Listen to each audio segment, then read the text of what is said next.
Au le ia mataina le sauninga whaapitoa e tānu si ai Tupulaga Talavou o sia tātou Pulega.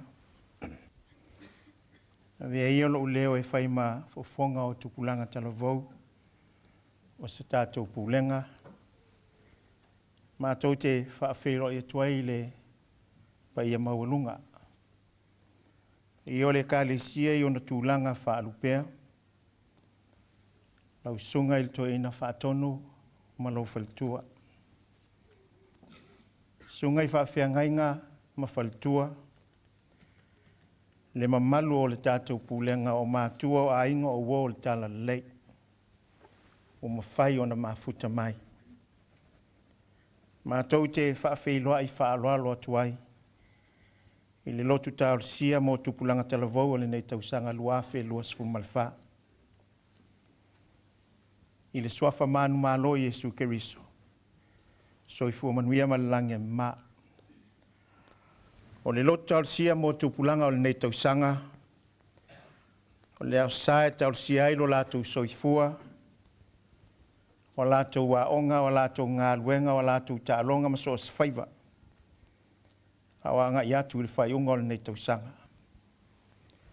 O lātou talo talonga ma fionga pa ia o le amoli mau iai. O lātou pesenga talam whaivangalia. O le amo moli mai iai se whiau tāua le atua. Mō tātou mātua, male ka le sia. O le a tātou tāpua iatu i le atua.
Tupulaga Talavou, tātou whaitau whātasi. Whaitau.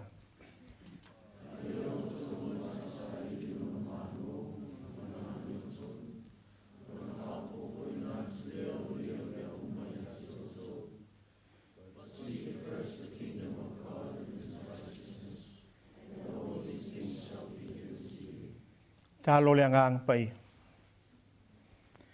Le atua le tama, le atua le alo, le atua le angang pa ia. Liu alo mai au fofonga alo fai le whaasi fonga lau whanau. Lo angang pa ia ia whau inai le whiau fola fola. Le whiau fola fola le a mōli mau iai Tupulaga Talavou. Lo angang pa ia ia apa mai, papai mai, ia loto lotoi o mātou loto. E te pena ina masaunia o mātou anganga tāpuai. O mātou loto e tali ai lo whetalai mai. I alu ma le mana le ngā luenga le anganga pa ia i loto o mānganga.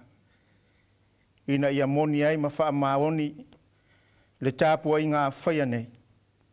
E vi i ai la au fio. Yesu Keriso le suafa manu malo o mātou te tālo ai. Amen.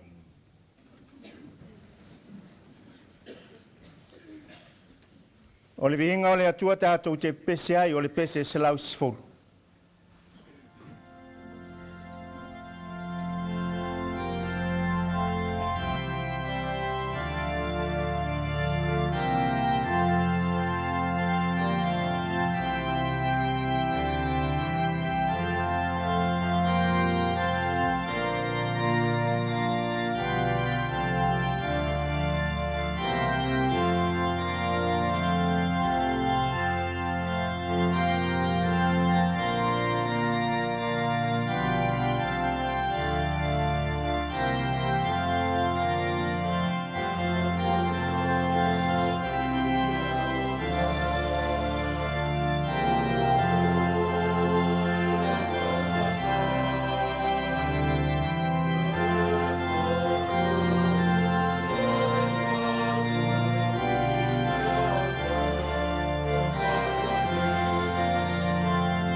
Tupulaga Talavou, se i tutulai whaamole. E eile tau tinonga le kalesia ao Tupulaga Talavou.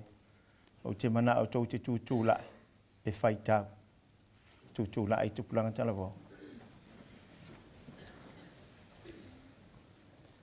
Tātou whaitau.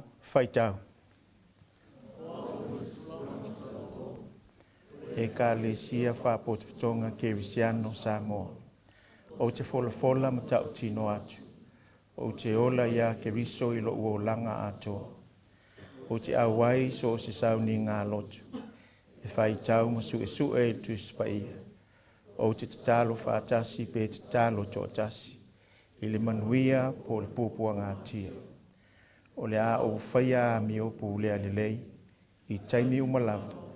I so se nofuanga. I le whati noina o tiu te manafa. I so se au o nanga. O sa ili na ia manuia lo no o malau e kalesia. Ia ta ulilei ai lo a inga ma o mātua. Ai whasi sili na ai le vi inga. O le suafa mamalu o Yesu Keriso lo walii mo lo atua. E whaavavau. Amen. Alala ilalo. Hea, o la o tau tau tinonga le nā I luma o le atua. Ma ua whaafofonga fo I le atua. Ia o tau upu ma le tau tinonga I le nei aso. Wa tātou tārusanga. O le asau ni alava I le whanau.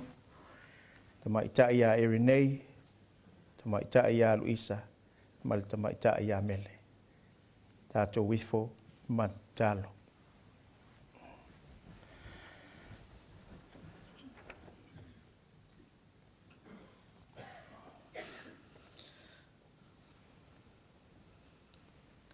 Lord, we give you thanks for the simple blessings we have in life, for the food, water, and homes we all have. We remember to give our thanks as we often take these blessings for granted. In this time, God, there may be many of our youths who are facing their first sets of challenges in life and are feeling a little lost. Let this be a reminder that even in the face of the hills we need to climb and problems we need to solve, that we need to be grateful to you, as these are often put in our paths to help us grow, to be the person we need to be. We are grateful to you, God. Le atua mamanai, o le atua o le whapongai o mele lei umalawa. E telenge se lo toasa, au lo lofa wa sili mo I mātou uma. Whawhetai lo a lofa o mātou au lia mai le nei aso sā. E whapito mo Tupulaga Talavou a le Pulega. Whawhetai o lo manuia lau e kalesia atoa. Whawhetai le poto ma le ata mai. E te whua I pēr mo I mātou le whānau e le ngata I ao aonga. Ai whapēr fōi I whale whaingaluenga. Whaafetai lau tusipa ia, e whaapoto whaatonu ai I mātou. Au le sili o la mātou whaafetai o Yesu, le wā te maiti, na maliu ona o I mātou le whanau angasala.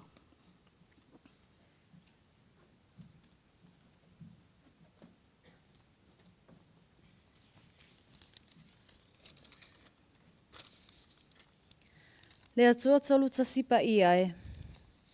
Au le I ai lava se upu I o mātou ngutu. Ai ua loa ona e silafia o mātou tangata. Ua mātou o atu I o luma ma le loto whaamawalalo. Se I alofa whaamaangalo mai le I funga a lau whanau. Mātou whaatuese tama. Whaamaangalo Tupulaga Talavou a lau Pulega nei. Whaamangalo lo mātou o ese malawa fio I tele o taimi. Ua mātou whaamua mea o le nei o langa. Ai ua ngalo I mātou lawa fio. Na e fua I mai le poto, ma le ata mai. Tama ua inga ua mātou sapi ai nei. Whaamangalo I mātou le whanau. Ua mātou maua fo I ngaluenga. Maua I tupe. Ona mātou le fua I atu lea I lau fio. Ua mātou le alolofa fo'i I o mātou mātua. Ua whai o mātou loto, ai ua le whaalongo maustai. Whaamangalo fo'i I tofi matiute na e vala awina ai I mātou. Ua mātou le whaamaoni I le tuu mumusu mai a lau fio. Whaamangalo nei o mātou mātua, pea whai ua le whaia le lātou pitola au. O le whauwhau tua mai ia I mātou le whanau. I mea ea o na savali tonu wai. Whaamangalo lau pulenga nei. Ea mata mai maunga titele. Se I oo I se ua au pito iti iti. Tama, e tele lava mea mātou te fia whaatu e se ai. Ai ua loa na e sila fia I mātou uma. Awa e oo I mea lilo o mātou loto. Whaamangalo o mātou tangata ngasala I luma o lau fio. O le mātou whaatu e senga le nā, e momoli atu I lau fio. Ai avea le toto o Yesu Keriso, ine ia fufulu ma whaamamaina I mātou o lau whanau. Se e lofa tama, talia mai lau lava swafa Yesu.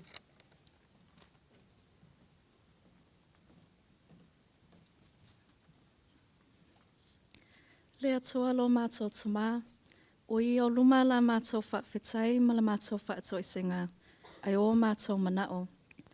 O e sila whea mea uma e o I mea lilo I loto ma le mawhauwhau, ai mātou te le whaatonu atu, ai nā o na mātou whaaleo atu, ai pule whaasoa mai oe lo mātou tama. Awa o oe lo mātou tama, o le alofa pea lava pea, nei māso umai o oe le whaavavau. O e sila fia la mātou tapo inga nei, e whaapitoa mo I mātou le whanau Tupulaga Talavou o la mātou Pulega nei, e whaamana tupea I tausanga taitasi, e talosia ai a mātou a onga, so e ngā whai o le nei tausanga, ai mai se foi o a mātou ngaluenga. Mātou te talo le atua, a fio mai lo nganga pa ia, e tauto o lua mai mātou I la mātou tapo inga nei, ina ia o mātou whaiai se tapua I ngai lea nganga ma le wha maoni. Ia wha silisili ai matu mau atu le vi inga I lau a fio. Wha manuia lau au na whaife au o a vea mataitai o le mātou tapua inga nei. Ia wha atama o a inga pea e lea nganga o lau fio. A wale upu folafola a lau ngaina lau finangalo. Ia wha aulu fale mai I o mātou loto le moni ma le tāua o au a fionga pa ia. E tauto ulua mai mātou, e le ngatau le nei aso, ma le nāwai aso, a o le ngā solonga o aso uma o lo mātou ola. Le atua lo mātou tama, wha mole mole, wha manuia le sunga le toi ina wha tonu ma le whaletua, wha manuia sunga I wha whengainga ma whaletua, anga le lei lau whio I o mātou tama ma tina mātutua, o mātou mātua, o la mātou pulenga atua, o le tatalo, ia manuia e mātou le whanau. Le atua lo mātou tama, mātou te tatalo. Ia o mātou iloa o na awa ma mātatau I lau whio. O le amatanga lea, o le poto ma mea le lei uma. Tātou ma oe nei, māso uma o lo mātou ola. E manuia ai ma solo le lei a mātou a onga mangaluenga. Ai whaafo I ai le vi inga I lau whio. O le mātou tatalo lea e ala atu I le swafo Yesu Keriso, lo mātou alii, ma lo mātou whaola, o le nā o a umai a mātou tatalo. Lo mātou tamai o ele langi, e pa ia lo swafa, I o umai lo malo, ia whaelo whananga lo langi pe o na whaelangi. Ia e wha I mai ata I mātou le aso nei, a mātou mea ai tatau ma le aso. Ia e wha mangalo I ata I mātou angasala. E pei o le mātou foi o le mātou whamangalo I nātu. Ie e wana le anga mai ata I mātou. Aua foi le teitei nei mātou le whaososonga. Ai e lawe ia I mātou ai le anga. Awa e o le malo ma le mana. Atoa ma le vi inga I whao waulawa. Amen.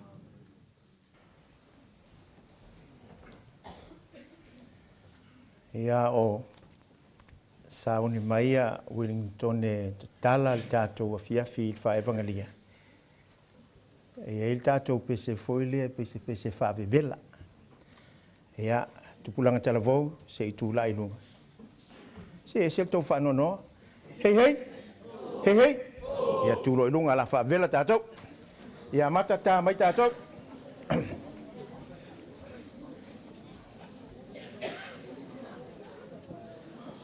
Ata mai.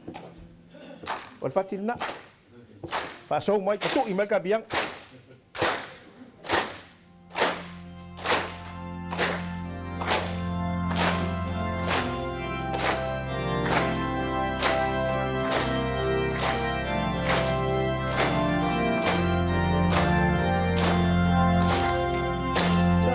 Ata mai beate.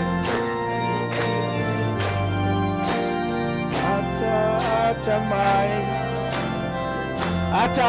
Ata mai beae.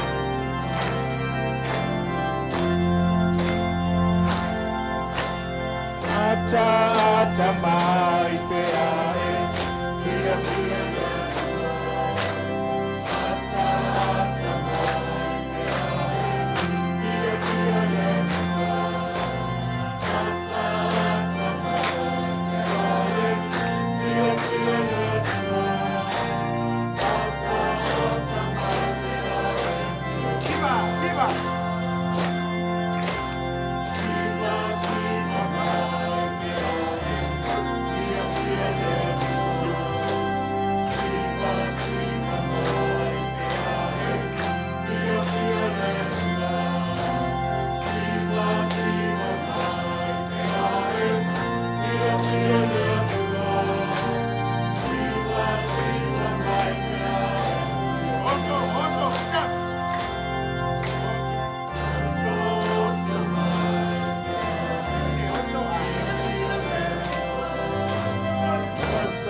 Ea alala ilala, da ua lava sinafa avel.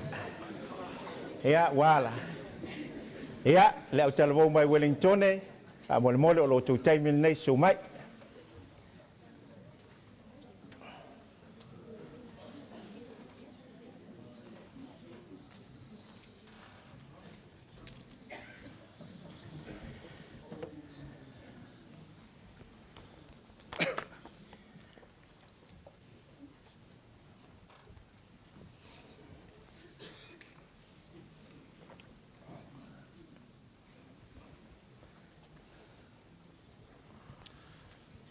Ia i le mamalu le nei sauninga, e whaatalofa whaaloalo atu ai o mātou whalengaga, e sunga whawhengainga ia tautianga ma le whawhetui a tina, whapea le au Talavou laiti, ma le Ekalesia Wellington.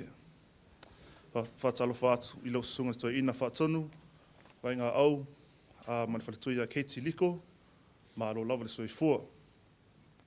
So sunga whawhengainga ma whaletua o la tātou Pulega, o mātua penisione ma whaletua, whaatalofa atu foi lau sunga taitai o le sauninga, ma lau au waa. Whaafeloa i atu i le nei sauninga mamalu, whapea sa moa poto, whaatasi ma au Talavou la iti o le Pulega. Ai maalo le fōlau ma le malanga manuia le nei tausanga, ia sanga vi ia ai pēr le alofa le atua, i mea uma o ia whaia mo tātou. Ai alo maia, le a mātou tama whai atu. Ia, saunga.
mai stato popo.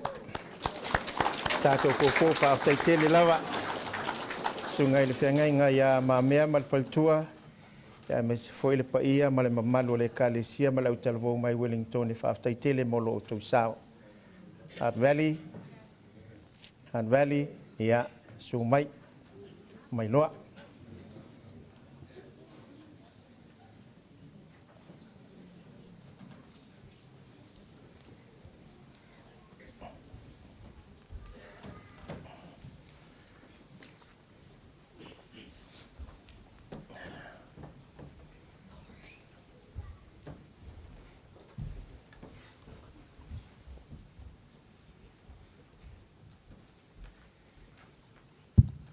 Ia tulai atu ma le whaloalo.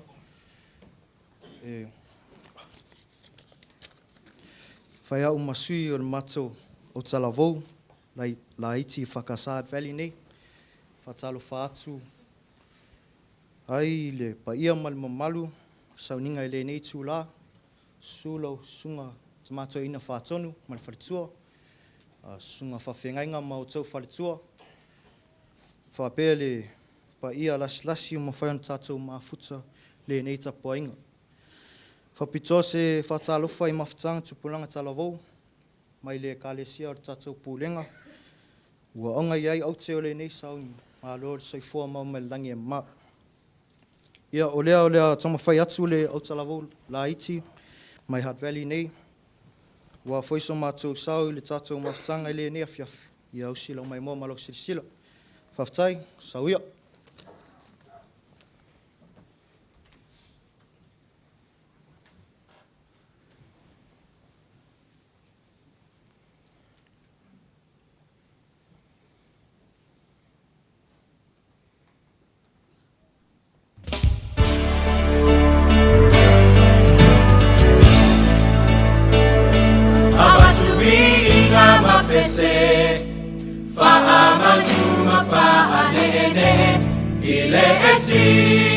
Sili esse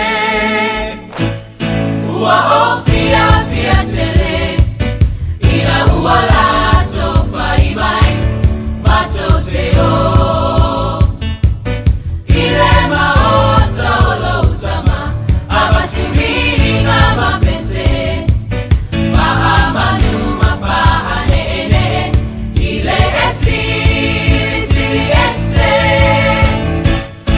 lo watu wa maloti na tele tua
O le atu le whaaftai le sunga le awa o sosani a moe mua ia malfaltua me se foi le paia o le kalesia i Hart Valley ia ma le au Talavou ia mo la o tau whaatinonga.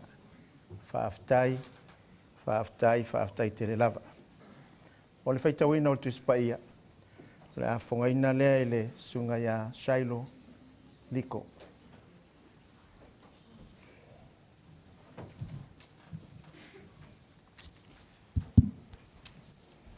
O le whaitawina o le tusi paia, o le tusi filifilia mo i tātou i le nei afi, mai le whengenga whau, o le evangalia mā taio, au lona matapu e se fulma le ongo, o le au whaitawina le whaipu e lua se fulma le wha, se o i le lua se fulma le ongo.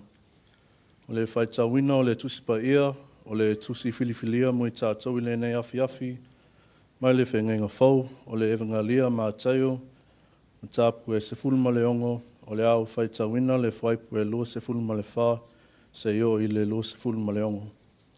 O a whionga pa ia nei o le alii. O na whetalai atu ai leo Iesu i ona soo, ai se tasi e whia muli mai a te au, ia whaafiti o ia te ia, ma avelona sa tauro i le muli mai a te au. A wā ai se whia whaasaunga le muina lona ola, e mau ai a te ia. Au le wha mau lona ola, ona wau, e mau ai e ia. A wā se ale au ngai le tangata pe a whaina te mau le lalolangi uma, ai e mau lona ola. Se a fwoi se mea vatu e le tangata e tongi ola ai lona ola. Our Bible reading this evening is taken from the Gospel of Matthew, chapter 16. I will be reading verses 24 through to 26. This is the word of the Lord. Then Jesus told his disciples, "If any wish to come after me, let them deny themselves and take up their cross and follow me. For those who want to save their life will lose it, and those who lose their life for my sake will find it. For what will it profit them if they gain the whole world, but forfeit their life? Or what will they give in return for their life?" May the Lord bless the reading of his holy word. May ia tu mau pē ia te ia lona lava vinga, nei se ia oi le whawhawau. Amen.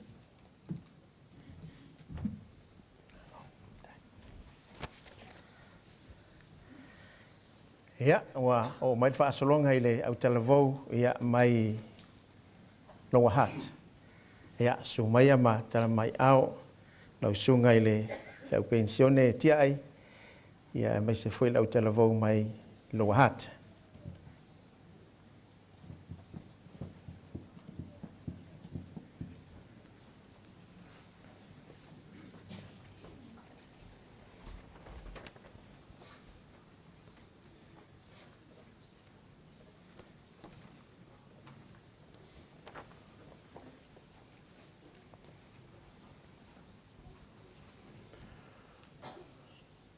E tūlai atu ma le whaaloalo, a vea lau leo e whai mawhonga a le sunga le whaawhengenga si o mātou tima whai whiau o liva, e whaatalofa ma whaawhailo ai atu i lau sunga le toi ina whaatonu ma le whalitua, sunga le taitai o le sauninga ma le whalitua, sunga i whaawhengenga ma o tō whalitua, tama ma tina pensione ma lo manu malo, ai mai se le paia o le whaapotuputonga.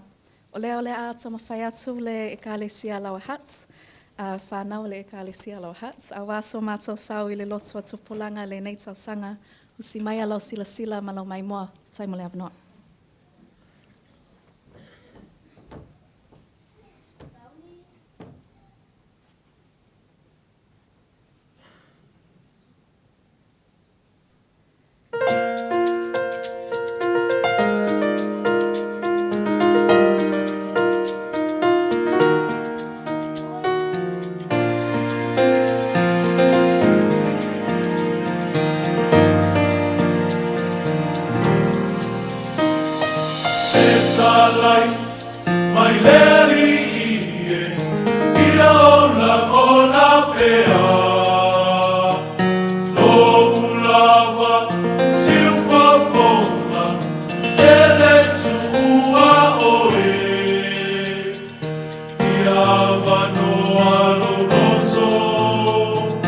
Ia e a fio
Au tai tele lava. E tele ai lau sunga i le. Pepe au pensione tiai. Ia ma le kalesia i loa hat. Ia ma Tupulaga Talavou. Au tai mo Lotu sao. Ia mo le tatu sau ninga i nei aso. Newlands.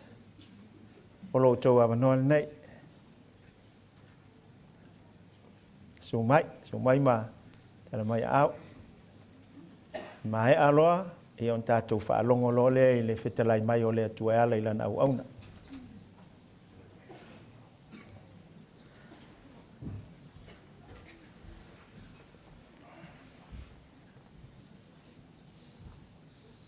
Ia, ave ia lo e whai masui whonga tau mori o le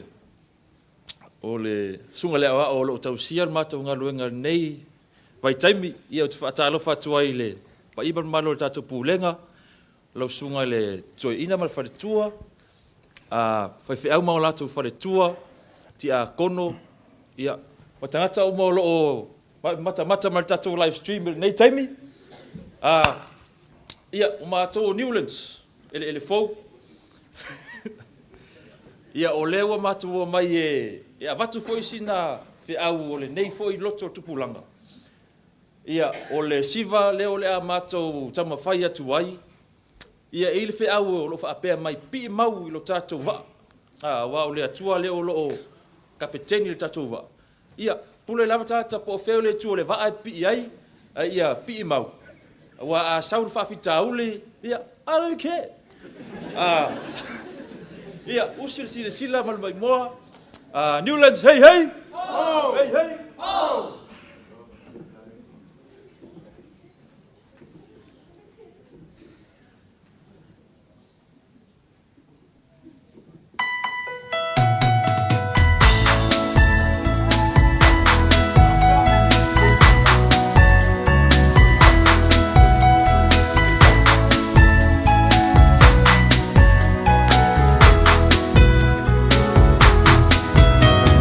Oi, malu,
le vaala ngoto i le ngā tai o Safata. A o le vaa e alu atu i New Zealand.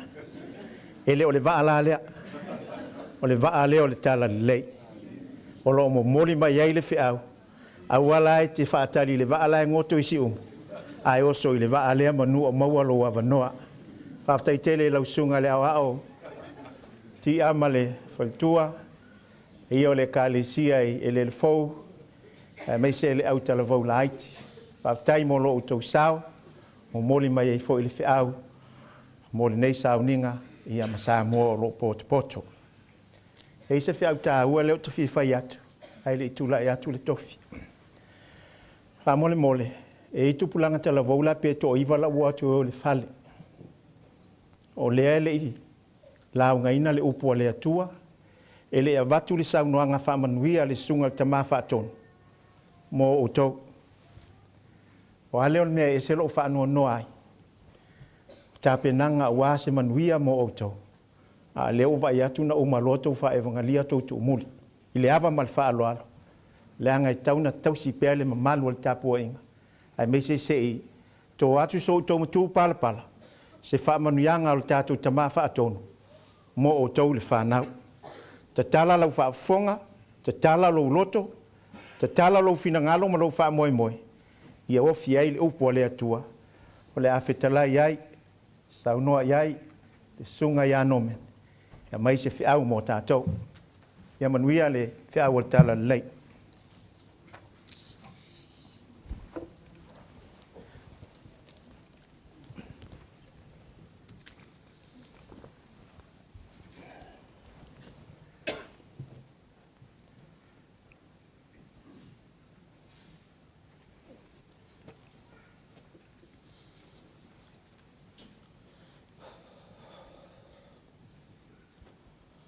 O le launga i soafa malu o le atua tamā, le alo, ma le anganga paia.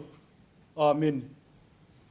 Ua maua le matua i le tusi na whaitawina, ma tai ana mta upa e svun ma le onu. Au au fia whaonga ina le whai upa e lua svun ma le onu, e whaima matua o te toe whaitawina. Au a se ale au ngā i le tangata, pe au whaina te maua le laulangi uma, e mau lo naulu. Se a whaise mea watu e tangata, e tongi o la ai lo naulu. O le manatu au tū o le launga le nei aso e whapea. Ia whai, masoo, ia Jesu Kerisu. Ia whai, masoo, ia Jesu Kerisu. To be a follower to Jesus Christ. E manino le leila mo le maua le vangelia o mātaiu. I le soifuanga lua e lo tātou ali o Jesu Kerisu. Tai nane o le na misio na whaolu. Nā whio mai e tā lai, ma au maira na māla malama. Ia pupula o tātou mata whare anganga. Wa tā o tō whaile wha moe o le ali. Nā fua aile tō whinga o le nā uso. E pei ana polo ai a Simona Peteru, malo na uso on te rea. I nā muli mai ai a te au. O te whaia o lua, ma whai vai tangata. O le ute, ma le o ngā tonu ngā le mūlea, o le wala au ia whai ma soo ia Jesu. I leo se tau whaonga, po se awanoa e mapu ane ai, mai ngā luenga māsanu. I leo se whai ngā ai foi, po se sailinga vi inga mai tangata. I leo se fia tau ua, po se fia tau si mamadu. E le ai. A le soifua e ofa ina, ia sa ilia nganga o le atua malona mālo. O le ole au nātu ma le loto, le anganga, le mālosi atoa, ina ia vi ia matai o ngā luenga, ai leo le awi whiau. O le whai maso o Jesu, e leo na tau ina mulimuri. Peita, ia wha longo mausita, maola ai, ia whōringa ia Jesu i le a mio, le mawhauwhau, le manatu, ma le lotu. Ia ari mailo na o langa winga, ma le a mio le ari. O le ano moni leo le tala sa whaita wina. Ia whaita tau tupulanga, ma soo ia Jesu. O le fesidi, E whapewhea, ona whai tātou whanau ma ona so. Whai mai le whai talanga manino a leari. Ai se tase e whia muli muli mai a te ao. Ia whawhiti o ia i a te ia. Ma avelona sa tauro, i le muli muli mai a te ao. Ole wala au e tūsau loto tangata uma. I le whamalosia, pe whātaua na wina tangata i a muli muli. O lona winga, ia mua i la ngona ifo le loto, le tā ua le nei wala au. Ia ma whau lo loto, ma ia manino le sila sila. Ai leo le mulmuli atu, ono wa ainga o tangata. O le wala au alo au mai, mona ia inga.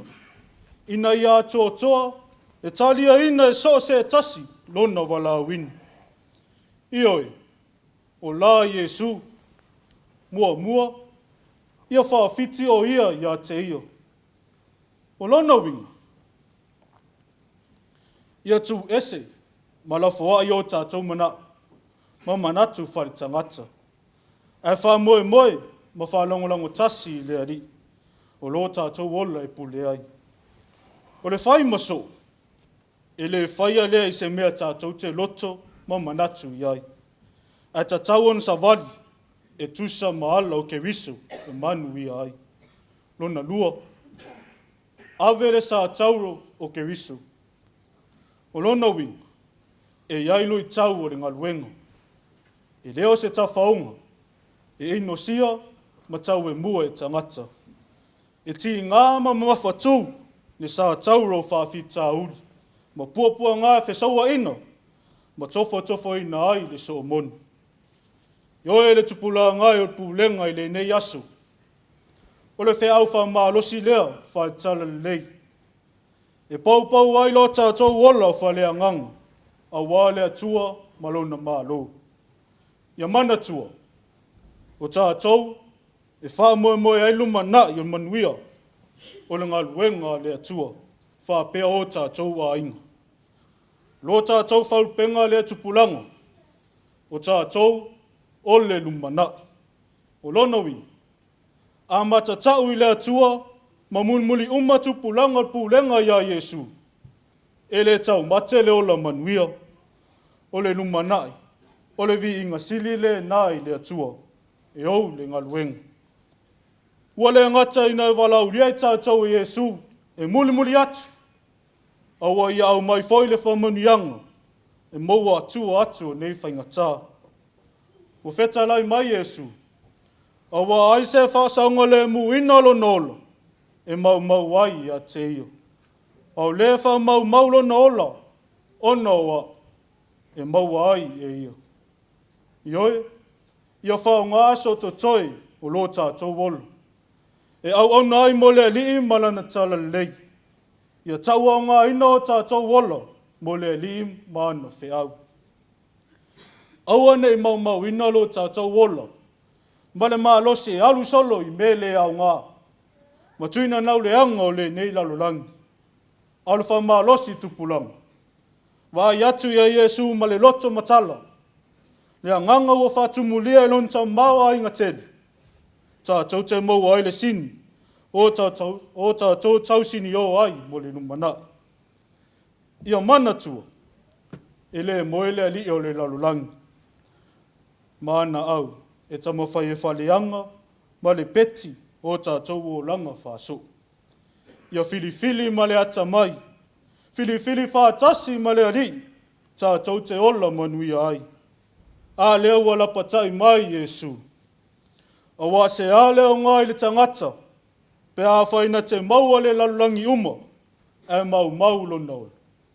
Se a whai se mea watu le tangata, e taungi olo a ilo nau. E tau mau ina Yesu lo tātou wola. Ina ua tātou munmuni atu i o le lalulangi. O mea e pala i le tū mau. A ia tātou mua i sa ililona mā lo. Malana mia tonu. Ona whao popo atu lea o ia mea uma ia te o tau. O le whai maso. E le mau o ai se tangata i le lalulangi nei. Pei tai. O le whaputunga o sili le nā. I le nuu o folo ina mai. O le manuia e whaavavau. Whai mai upu whamalo sa Paulo i lona tali whale anganga o Timoteo. Aua ne ino se tasi lau tau lea lea. Ai a whai oe ma whaua i e whatuatua i le upu, ma le amio, ma le alofa, ma le lotu, ma le whatuatua, ma le amio mama. Tu mau atu i le tuolona vi inga e whaavavau lava. Amen.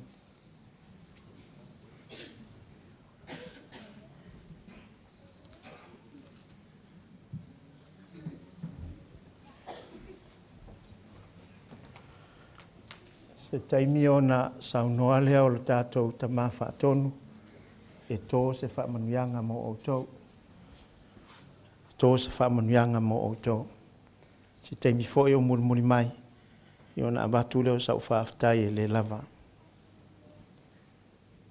O lea ua uma o na whafonga ina le launga. Ai o tau pia mai, o le taitai o le sauninga na le whaasoro pese a. E fia tongi fo i se maa.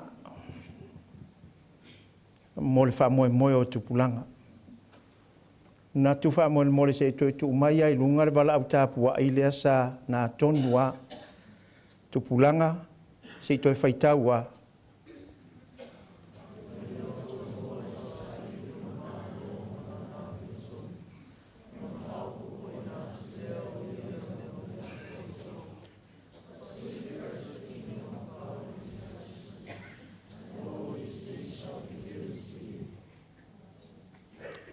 O sa upu wha mawhanawhana mo o tau na le paule o le tele. E leo se launga o leo wa uma na tō matau le paia o le tāpua inga. E le sunga ia nomen. A le foi upu lea na o tau whaitau ina. Ia mua i sa ili le mālo le atua. O mea uma e te manao iai. E i ua ina maua. Ai whai mai lea tua, e wha mua le mea lea sa o tō whaitawina. O le isi o tātou e iai maa. E se ale mea lea sau e sa ili. E maua loa sindi, le toi vai aloa. O oe le Tupulaga Talavou. A whai wa e tautino, e le tautinonga le sa o tō whaia. E te ola ia ke riso i lo o langa atoa, wha mua le mea lea. Seek God first. O le upu lea o le saili. O lona winga o le mea mawanga tā. The word seek means that there is something great you are looking for. I whai le tala. E mai le tala ana o tātu a inga mamatua. Ave tamaiti Amerika e saili e se lumana. O no lea. Ai whale pui mai ai. Tālu ai lea. O le sa i linga o le lumana. Tātou oi ni usila. A tonu e mau ai se manuia. Ia o no mai lea. Lea o tātou o mai ai. O lea foi e tau su e ni usila ni manuia. Hai mai e ave tamaiti au se tālia i ngā luenga whawaitain. Sa ili ai se lumanai o tātou o nō lea. Le ale tala lea tātou te whalongo ai. Ai mali liu mai ai. Tālu ai lea. Ole sa ili ngā manuia. Fiu e sa ili le maua ai se le sa ilinga. But here Jesus said, seek him first. A tau te whiua e saili. E te whiua e muwatu i o ngā i. Ai a e le saili mua le malo le atua. E te le maua se manuia.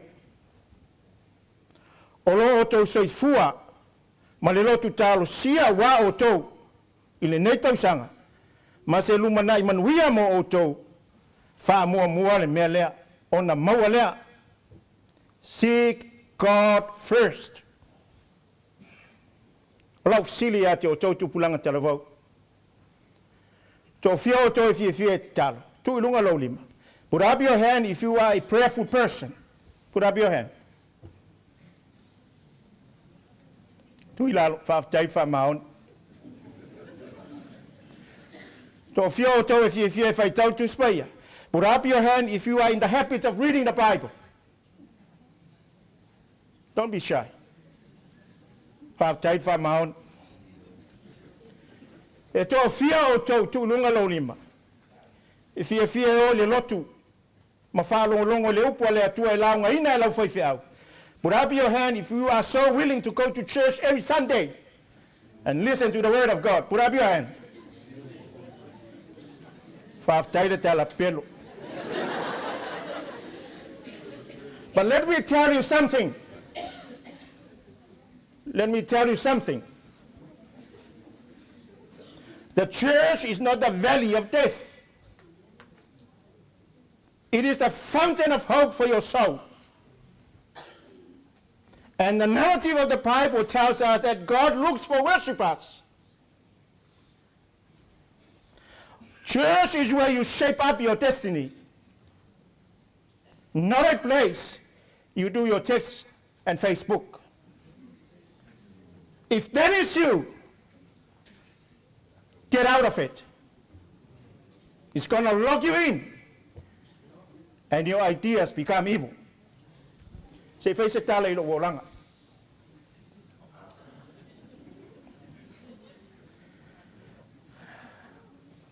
Sa wola mai se olanga I Samoa. Lo olanga o le olanga I Samoa. Ta se ale me anga I ai le ainga le sa. Ma tala monia lea. Mai le aso nga fua se ia tau le asto nai. Tu lau le malu, tu lau le atua. E tasi ale ie whai ngā luang. Fe au mai ai le aso nga fua e tau le asto nai. Ai tasi ale mea ngā i le ainga I le sa. O le falsa. E loa le leia le tangata la ititi se o le tangata matua. O ia e alu le lotu. Le ai se fesili. Pe ai sea e alu ai le lotu. Moni ale tala, a tonu e io inda nisi o tau matua ia. E lei se leo. Pe nofo alta mai titi pe ona ielta to lotu nei alu. Pe to mumu. E usita I uma I le whatonunga. Ai ane yaso. Se I vai ane lapo I uma I ila au Talavou. I'm glad to see you young people over here this evening. So however you came this evening, I want you to shift yourself. A tonu na e sau ina ia tau na whatau no. Le fina ngalo le tama whatonu ma lau whai ngā ruenga. Whapea tangata sa e lotu. But I pray that you shift your life. A le sa e tau tino, il tau tinonga lena a mata il tātou lotu. O te awai sauni ngā lotu o te whaitau, masu e sua e tu spaia, te talo whatasi pe talo totas. So you will find God through prayer. You will find God through the Word of God. And you will find God through the promises of God. 3 things, then we are done. La fa uma sa utala fa mafanfana. For you young people, for whatever you are looking for, it is not found on YouTube. It is not found on TikTok. It is not found on Facebook, but it is found in God. Seek Him. Seek Him first. Awa tam fai sa ilmu mo manuia awa. Sa ilmu mo le atua. Ona uma ye le atua manuia ya te oelango le atua ona manuia. Fa pena fai ngol mea. Ai Lord fai mai. Just give me my money. Le sa to fa longwa ne ya nomin. The church always says you are the future of the church. That is very nice. Manaya. But for me, I can simply say you are the now of the church. Nei se sinu mana I tātou toe vai atu iai. Awe te whapese e matua. Ona whatoanga wa I lei mea whale atua. Now, you are the now of the church. Leo tātou vai whae lia len whai nei. Whaali mai tanga mfolinga fia. Ale o tātou whai. O lo tō mana o lea. Tātou whono. Tele no, Tupulaga Talavou ale whakasa isi tāpua inga. Whai mai whai ei siva. Whai ei whae lia. Le whai nei le whakasa. Ale en tātou whai. Ai ala na oi o. E sean mea leo le sa ili o. E mawaloa sindi. Toi whātifutifa mai fole I nei. Hey, hey. Oh. Hey, hey. Oh. Seek God first. Petone, ia o mai. E tone o mai. E whiauna mo o tau. Manuia o tau. Petone. A uma petone I ona auina lo tātou foa.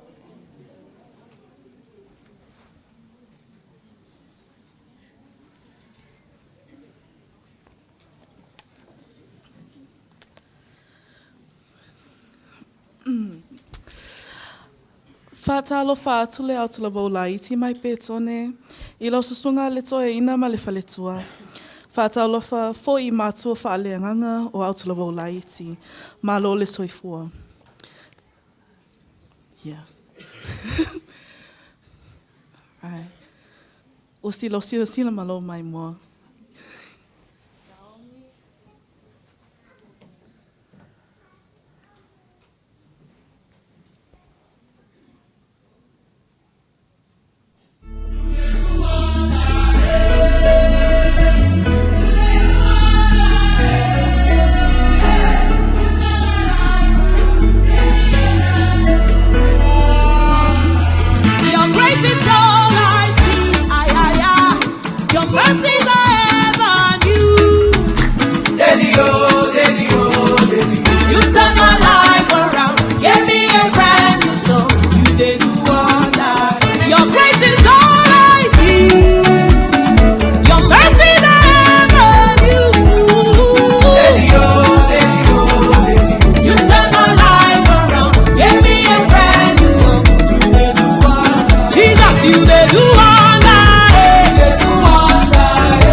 mātou ia o loo vaia na tā whangai karilaia.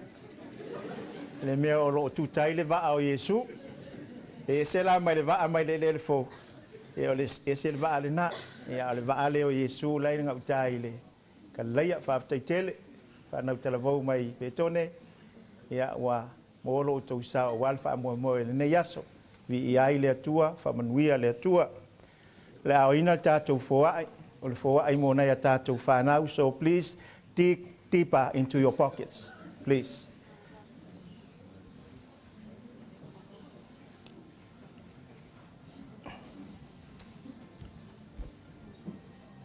Ole alka ko fo.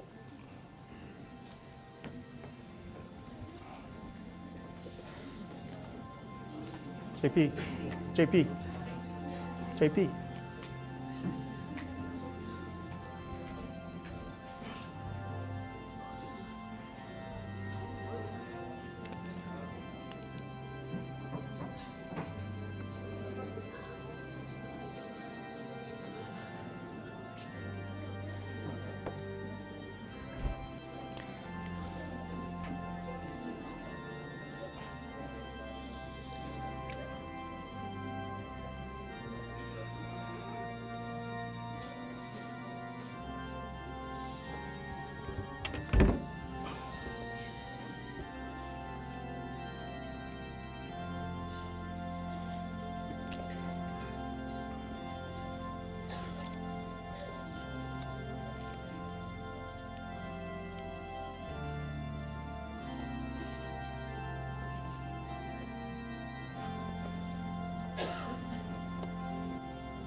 Talo le foa. O whailo le loto whaaftai o longu. O le mātou te talo.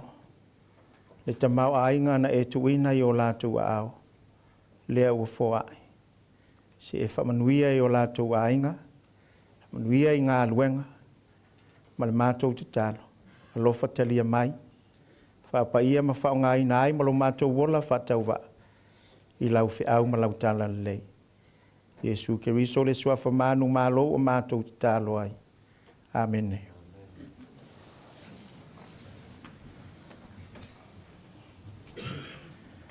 Ia, ole, awanoa nei ole whaatawhiti le wei tātou. O le avanoa ne tu ina tu le sunga le whiangai ngai ai tau ma le whaitua. Ia me se foi o le pai o le kālisia e wainui o mata. Ia ma le au Talavou. Su mai a matala mai a ao. E mo moli mailo o tau sao. Ma le wha alo alo.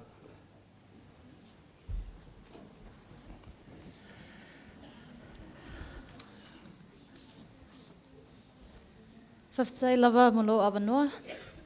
O te whātalo whātu I lau sunga le taitai, whaapea fwoi ma lo awaa.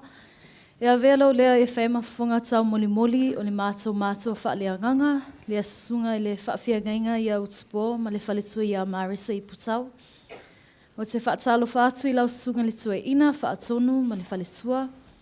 Whaatalo whātu I le paia o le au whaingaluenga I sunga I whaafia ngainga ma tau whaletua. Whaatalo whātu I le ofisa aonga Kerisiano ma lau whaletua. Whaatalo whātu fwoi I Tupulaga Talavou ta itasi a le tātou Pulega. O sina saula I titi a le Tupulaga Talavou mai wenu o mata. Husila o sila ma lau mai moa.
Mo le atu le whautaitele le sunga le whengai ngai ai tauma le tua ia Marisa i o le kalisia i wainui ia me se foi le au Talavou ia le atua o maualo o tau sao Ia I tono a moe o le tātou Pulega. Ia mo le nei tausaga. Ma lo whaafitai. Manua o manatua. Le angana mātou o ma te mawhaatonu. Sunga le whengai ngai ai tau il whaafowina. Au leo te sisili lava. Ai roa sisi le tali o le sili leo le mele o leo te strako ai. Ia na ai mawanga le tali e mawala me alo fale ia tia. E se tama I titina te si le fia. O ai le aulena si ampini le Super Rugby Pacific Final. E si. E si o tau I loa le auna si ampini. O ia, whaitau tolu, lua, tasi, I o misi lau lunch. Tua tu le avanoa, wala watu mal whaaloalo. So ngai le whaiwhiau. Sa moa ia talamitaki asini, ia ole ofisa fo ilea. O keusiano am ta ngā ruenga mo o Talavou ma o ngā sa. Ia sumaya, lau sunga le whaiwhiau. O lau avanoa lea, mal whaaloalo. A maea on tau lunga loa lea, e o tātou tamā whaatonu. I le whaevangalia mai apahata.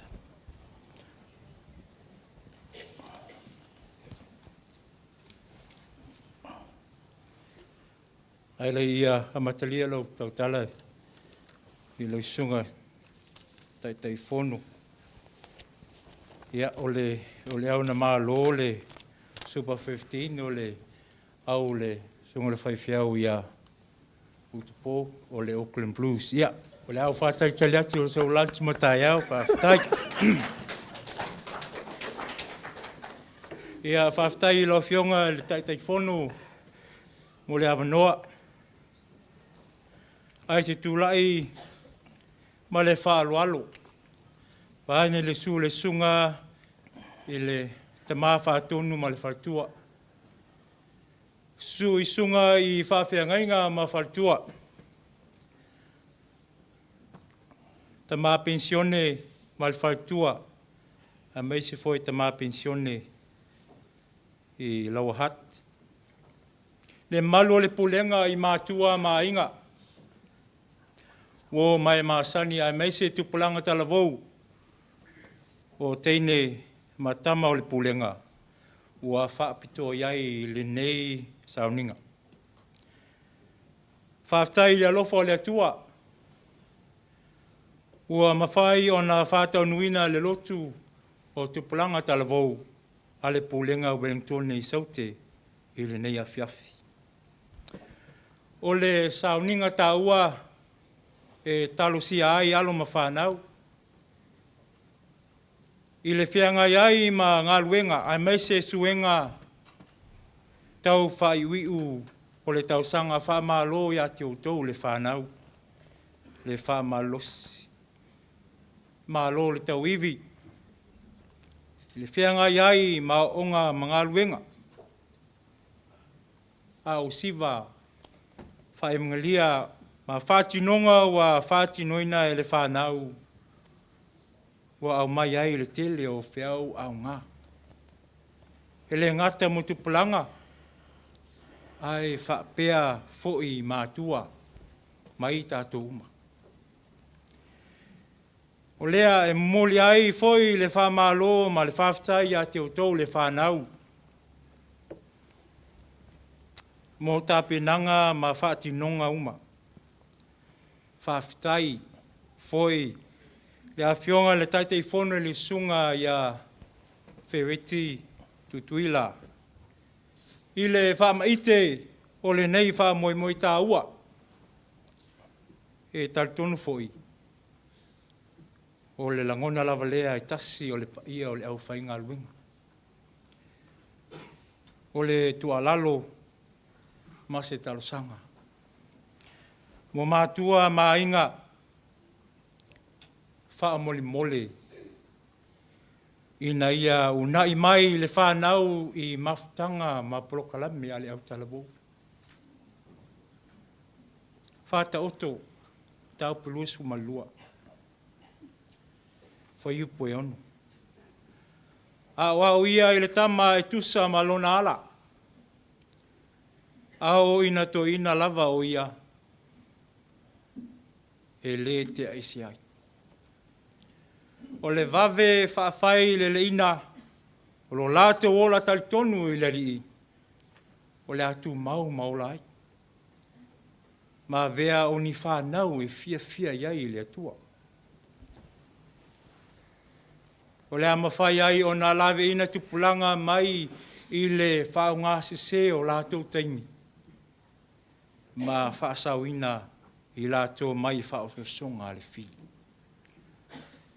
Ola ia ke wiso o le mautau ave lea mo tupulanga Talavou. Tai whanau ina ia ola i ala o le ali. O na manuia lea o la sanga uma o lumanai. Ia manuia mātua o le Pulega. Le paia o le au whai ngā luenga. Tamā pensione ma le whautua. Tamā pensione. Ia manuia tele tama ma teine Talavou o le Pulega. Ia au se mea lofa whaatau waa lea. Ua tāpenaina e le ofisa o Congregational. O le au tui natu i le sunga i awhireti. A wāfu fuanga whai. O au Talavou la iti. Malo whaalualu tele whaaftai. Ei lava.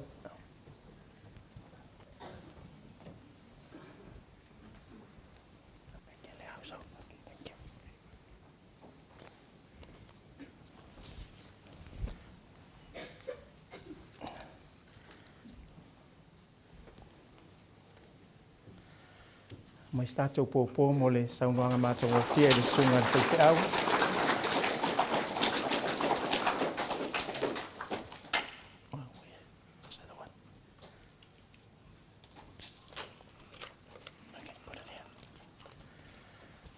Ia e wala watu male whaaloalo.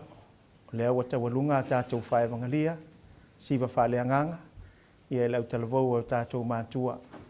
Sunga le toi na whātonu mal whaitua mai apahat. Sumaya ia matala mai au a maea. Tu atu leo le avanoa le tātou tamā whātonu mō lan saunuanga pa whaamanuia i a te outou.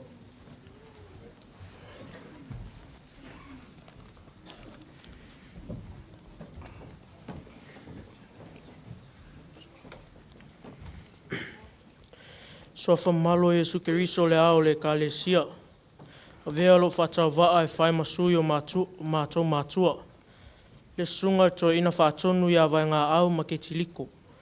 Whapea Tupulaga si o mātou e kalesia mai apahat. Mātou te whata alofa ma ofo alofa atu i lau sunga le taitai o sauninga. Laua fionga le taitai fono o au Talavou o le Pulega ma le whaltua. Susunga i whawhiangainga ma o tau whaltua. O tātou mātou pensione ma whaltua. Laua fionga te a kongo toa ina ma whaltua. Pa ia o Pulega i le au whainga luenga whaiwhi au no whainga. Ao sosoani te a kongo whaltua ma tausi. Tainane le su ai o le ofisa wa Congregational o le matanga luenga. Whapea le loa o le nei sauninga i a inga ma wo. Whata alofa whapitoa i nā iau uso matua whawhine. Auna aute o le nei wha moi. Ma aloso i fuamanuia ma lange maa. Le atam whai atu apahat a waso mātou sao tātou sauninga whapitoa o le nei aso. O le mātou siwa whaleanganga ma le mātou pesi. O si mai moa ma sila. Whaftai mai amanuia.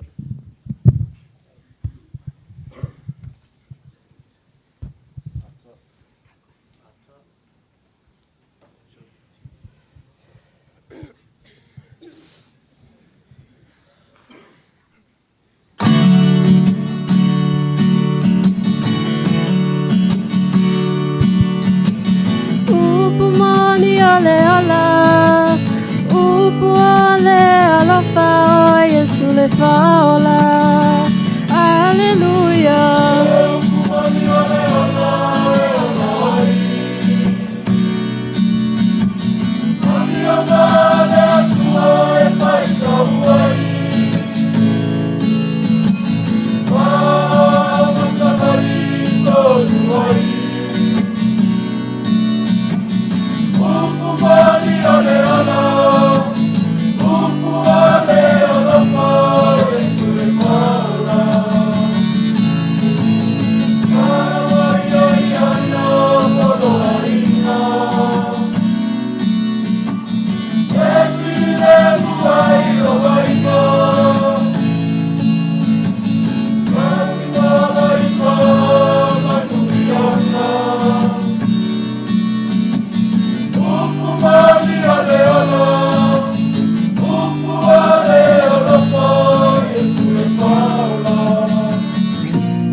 Upamani ale ole, upu ale ala fa o Yesu le fa ola.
Si Lotu.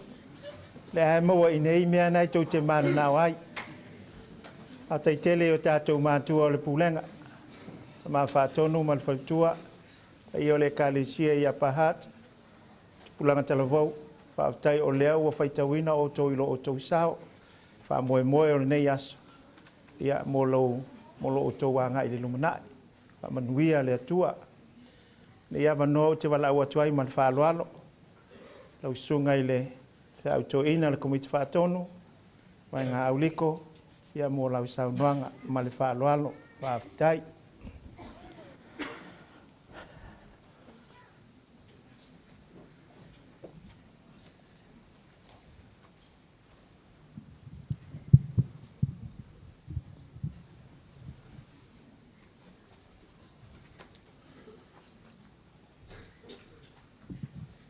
O te tūlai le awa ma le mingao e tau wai.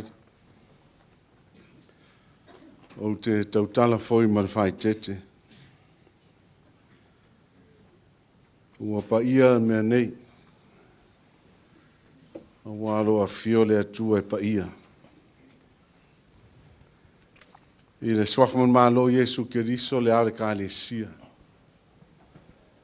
E vātalo whātu i lau sunga le taitai o le sauninga. Lo fionga le taitai fono au Talavou o le Pulega Wellington e saute.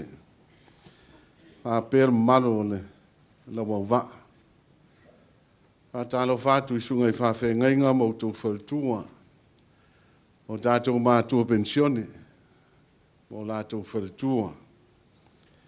Le pei o lau whengalwenga le atua i sunga i whaiwhiau no whainga. Au afso swani. Tia kono te mai tai whaltua matausi. Lau fionga le na fōtasi o mtanga adwenga ma lau whaltua.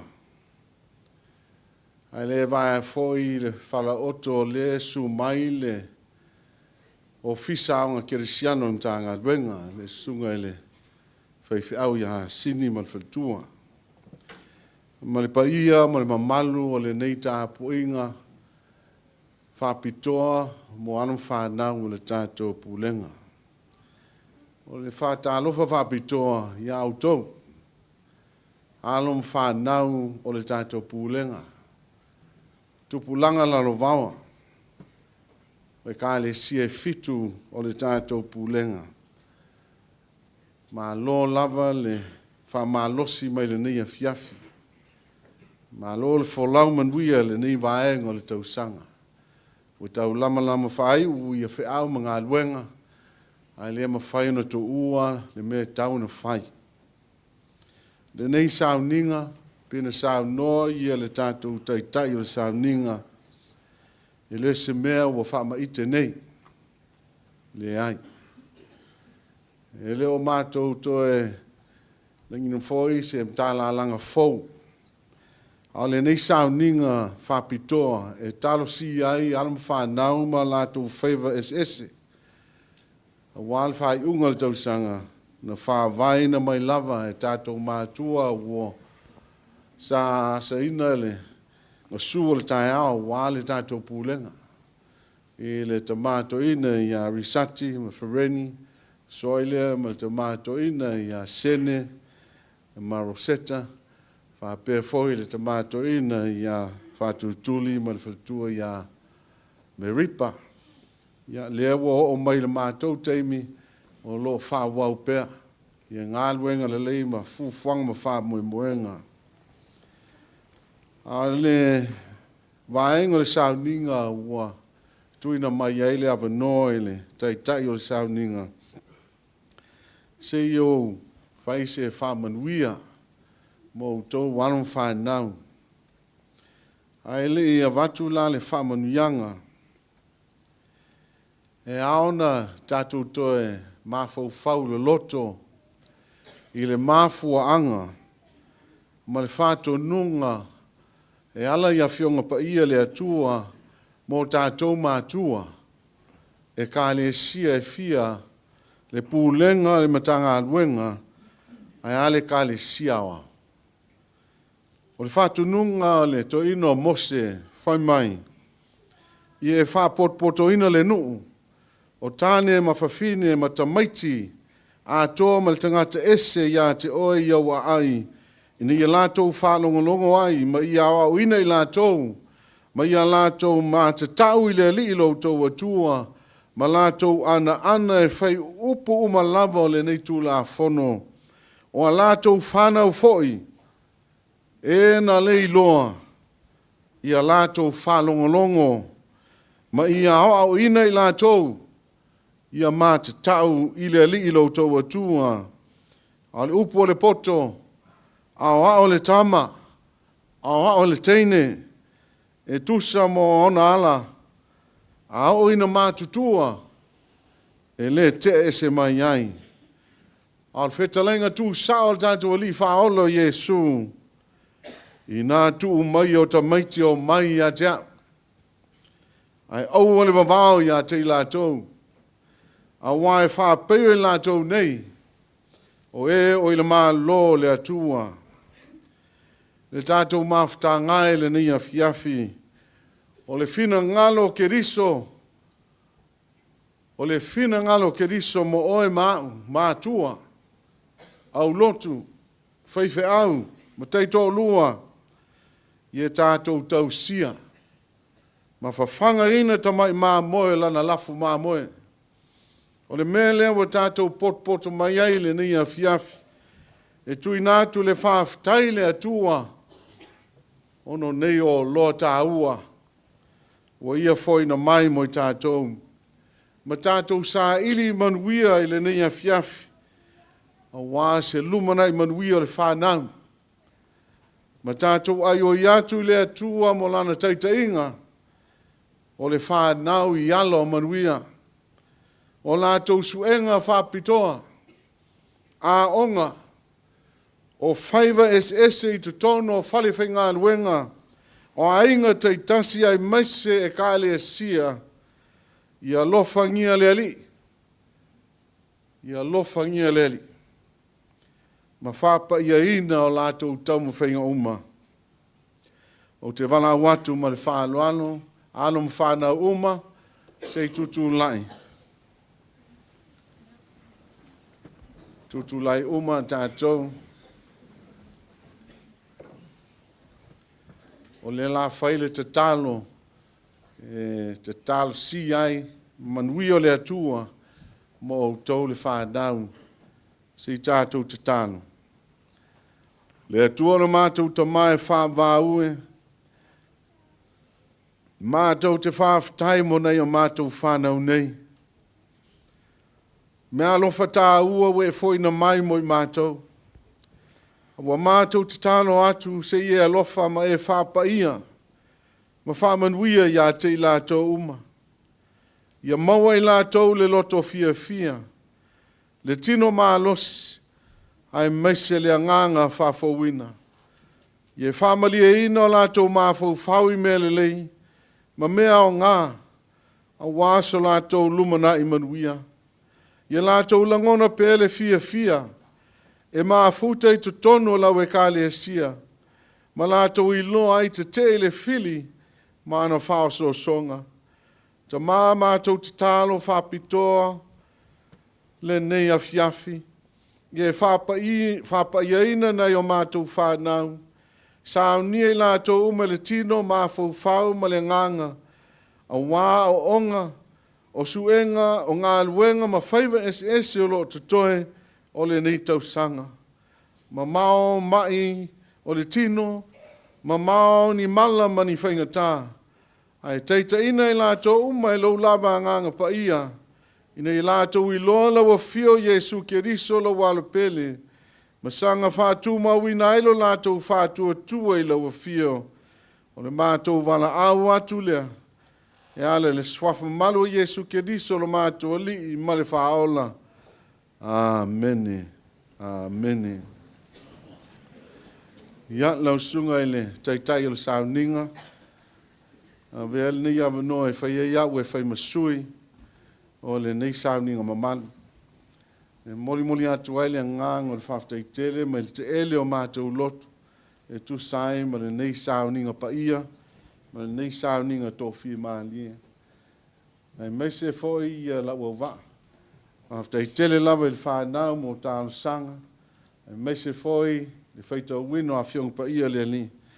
A le whaftai whapitoa, ia mo le sunga le awa o whaalioli, o le tātou pūlenga le sunga ia Norman, ia mo le launga mātungo fio le nei asu. Ia o le mātou te tāno, mo tau le whanau, ia tau sāwa vali ma ola i o tau upu lea o tau whanonglongo ai le nei a fiafi. Ia tō mai le ngi manuia le atua mo o tau, ia mo tau e whafo ia tu le atua no to sia, lau sunga le taitai o le sauninga, lau fionga le taitai fono, au Talavou, ma lau faltua, whafo loa le atua le lua soifua, mau le mana, mau le mau e tele, wāle whea ngai ai ma lua tiute ai maise, le whafo ina o le tātou au Talavou, ma poka lame ma fuwanga, ia pēna whaata oto, e le fono o le tātou au Talavou le amatanga le tausanga, i lau sunga le ofisa aonga Kirisiano, ma lau whaletua, whamanuia te le atu le atua i lua whaiva, ma lua tiute, manuia i sunga i whawhia ngainga, ma tau whaletua, manuia le pa o le tātou Pulega, ma le mamalo le nei awhia, manuia alam whanau, so i fua ono Jesu. Amen. Mai se tātou pōpō mo le saunoanga o tātou tama. O le whailo atu lea o le anganga ma le lotu whaaftai a whanau nei. I lau sunga i le toina whaatono o mātua foi o le Pulega. Mo le saunoanga mātango fie whala i au. Ma le saunoanga whaamanuia. Ma le tatalo e whaamanuia ai o lātou whaiva. O lau pule whaaloalo lea whaaftai tele lava. Lea foi wa e saunoa whaaftai sia au nei. Ia i le toi whaasilia sau leo saunoa tātou tamā. Ia e whaamanuia ia te outou. Mo lo outou si le fia o le sunga ia nomen. O le alo o le whaawhiangainga o lo whaifi au nei. I Elise i Samoa. Whaamalanga mai le tausanga len te nei mo lo outou si le fia. Le alo o le whaawhiangainga o lo ngā lua i Samoa. Ia o lea sa tō matauina le tātou maafutanga i nei a fiafi. Ia ma whanau nei. O mele mai loa hat, o Luisa mai wainui, o ere nei mai petone. Ia ma shailo mai apa hat, o le alo le to inu whaatono. Ia ma le sunga ia nome. Ia o le au waa lea mo lo tau silfia. Ina nei ta ape atu. Ia e wala oi, hey bro. Ia e le ai, o la ai wa yelo na suafo wa iai. Le foi whaaftai atu le tama whaatono pa ia o whawhiangainga. Ia o lau whainga luenga, me se hawa o so soani tau sinu, wa ia u Lotu ni nei vai tau. Ia le toi whaasilia fo i sautala. Tupulaga Talavou, le fo u sau no whaaftau tātou tama, o tā penanga uma o le nei wha moe moe. Whai mavi inga o le atua. Ia o mai lei nao, o on manuia na ua tō atu mo o tau, mai o tātou tama whaatono. Lau sunga i le whaiwhau no whainga Taramitaki. E o le ofisa fo i lea o le aong Kevisiano am tā ngā luenga mo au Talavou ma o ngā sa leo sau nol tātou tama. Ia e whaaftaia le au nanga ma le awai mai. Whaaftai tele lava mo le mea alofa lea. O whaapea lava o au ia ai o le tailaunga lea le tofi le nei a fiafi. Ia lo te mea atu le whaaulitala mai. Ia mo au Talavou ia la aiti ale Pulega whaaftai. Haftai le anga le lei. O le atu ufo i lima o i lātou o lo tea mea nei. Le anga tasi leo vai vainga leo te whero i ma o mea nei.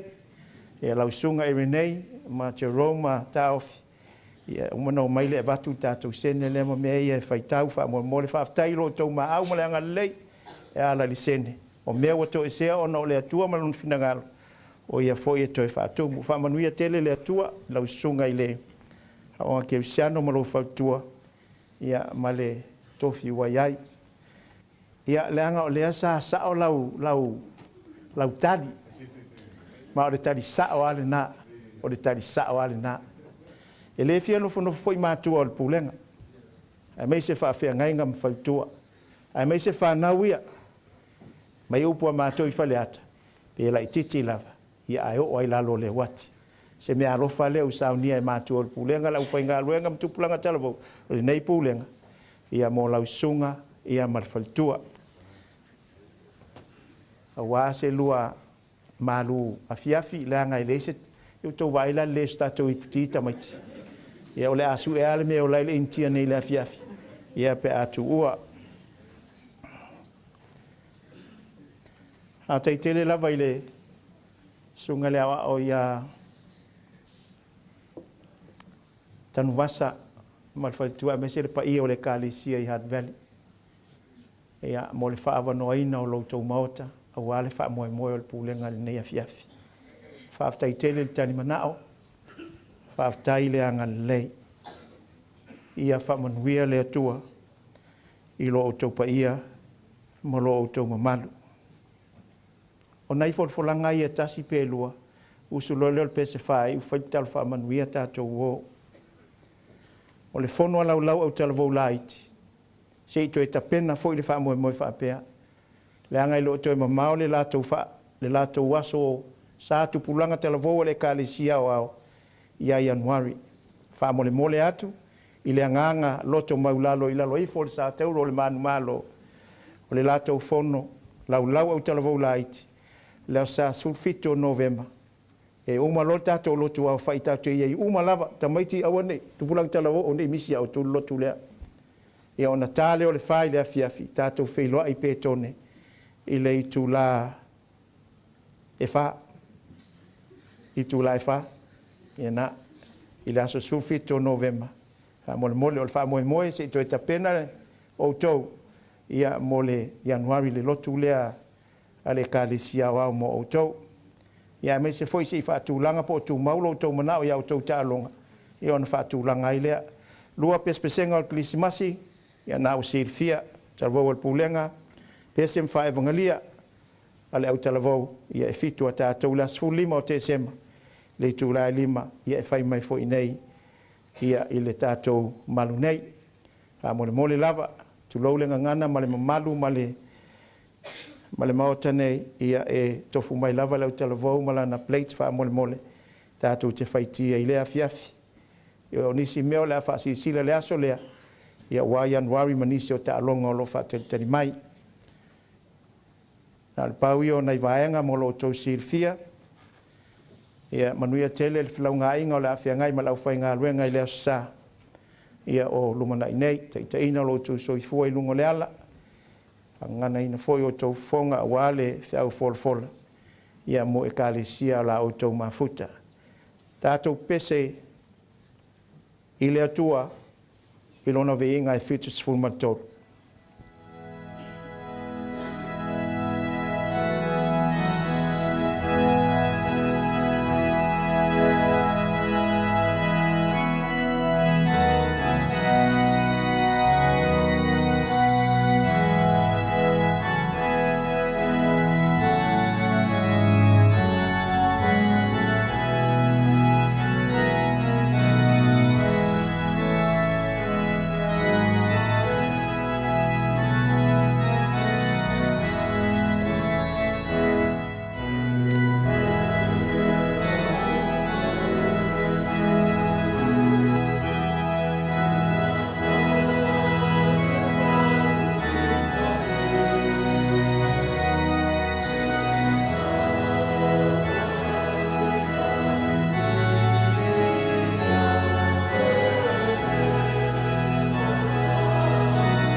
whautaitele le sunga ia natu, whautaitele lava mo le whaasolonga o tātou pōkalame i le nei aso. Whamanuia le atua, o se foi le sunga le tala au ia mata i so soani mai, hautai mo ngā luenga, ia vi ia i le atua o le talo whamanuia. O mai ale mātou lotu, ma le whaatinonga foi o whaemwangalia ma siwa whaalea ngā lau whanau. Sa auni foi lo nuu ma lo ainga e foi atu. O le mātou te talo. Tuli lo aina lo lātou soifua ma lo mātou wola. E lo manuia ma lo file mo. Tuli lo aina lo lātou soifua ma lo mātou wola. I le alofa tu no o Yesu Keriso. A le maftanga i le mawai ma lo lava nganga pa ia. Nei se i o i le whaavavau lava.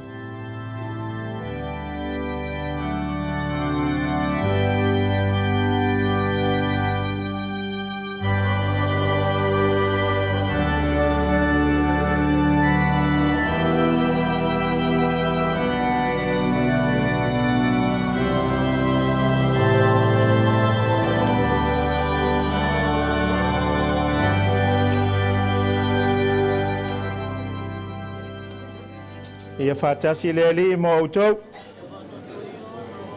Soifua mai manuia.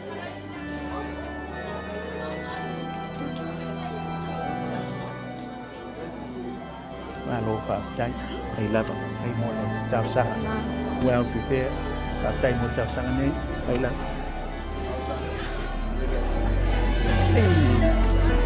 Malo san. Well spoken. Hei. Oh, nobody foi se abre a ok.